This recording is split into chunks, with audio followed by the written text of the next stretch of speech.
Pakistani latest dramas की तमाम updates जानने के लिए सबसे पहले आप मेरे चैनल को सब्सक्राइब कर लीजिए और साथ वाले बेल आइकॉन पर क्लिक करें ताकि हमारी लेटेस्ट वीडियो सबसे पहले देख सकें। ड्रामा सीरियल बला की नेक्स्ट एपिसोड में आप लोग देखेंगे कि निगार अपने लिए तैमूर के घर में जड़ें मजबूत कर चुकी है और बड़ी चालाकी के साथ तैमूर की मां के हाथ से घर के सारे इख्तियार ले लेना चाहती है और इसीलिए निगार ने 20,000 रुपये गायब किए और फजूल का तमाशा खड़ा करके अपने घर से ले गई और तैमूर ने भी जाने दिया क्योंकि तैमूर को भी लगा कि निगार बात को बढ़ा रही है।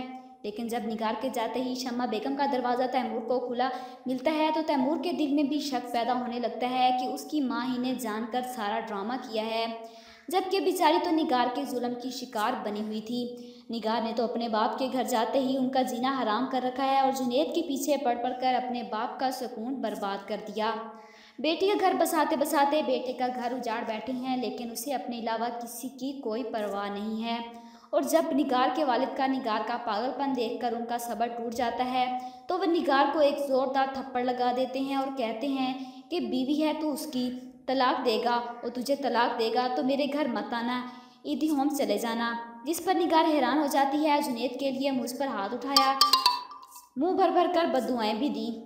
शम्मा बेगम और तैमूर के दरमियान निगार की बनाई हुई दूरियां बढ़ जाती हैं और शम्मा बेगम भी ये सब बर्दाश्त नहीं कर पाती क्योंकि अब तैमूर सारा कसूर अपनी माँ को समझाता है, जिस पर तैमूर की माँ परेशान हो जाती है और समझाती है कि निगार को मना कर ले आओ, जिस पर तैमूर कहता है कि इस बात का तो बहुत अच्छे से अंदाज़ा हो गया है कि आपको निगार अच्छी नहीं लगती। ये सुनकर शम्मा बेगम तैमूर की नज़रों में अपने आप को गिरा हुआ महसूस करती है।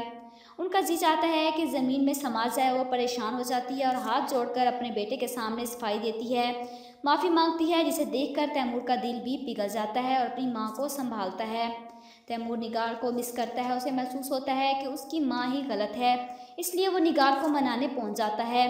जहाँ निगार के वालिद तैमूर को रोब में लाने के लिए कहते हैं कि यहाँ हुकूमत है मेरी बेटी की। तैमूर निगार को मनाकर वापस ले आता है, उसकी शिकायत को दूर करने की कोशिश करता है और निगार भी बहुत खुश है तैमूर को अपने पीछे लगाकर। उससे कहती है कि दुल्हन वही जो पिया मन भाए और ये खाक की पतली सोना तब बनती है जब मर्द नाम का पारस से छूता है। शम्मा बेगम निगार की चालों के आगे हार मान जाती है और अपने घर के सारे इख्तियारात निगार को सौंपते हुए कहती है कि तुम्हारा मुकाबला कभी नहीं कर सकती और इस तरह निगार अपने ड्रामाबाजी में कामयाब हो जाती है।